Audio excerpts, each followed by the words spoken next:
Labs rīts visiem kafijas baudītājiem! Šorīt, 14. jūnijā, mēs mostamies ar mēnesi ūdensvīrā. Un tas nozīmē tikai vienu – esi gatavs visu darīt savādāk.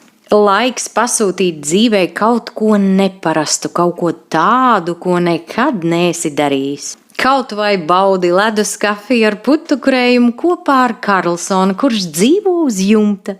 Šī diena ideāli piemērota dzirkstošām sarunām, idejām, kas dzimst starp vārdiem un vēlmi būt klātesošam. Arī virtuāli.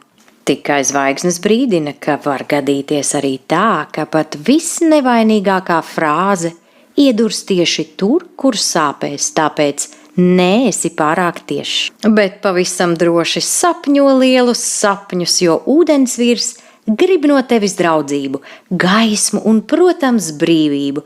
Tāpēc atlaid visu to, kas vairs nedara, un dari kaut ko pilnīgi citu. Kaut vai izdzer kafiju uz jumta.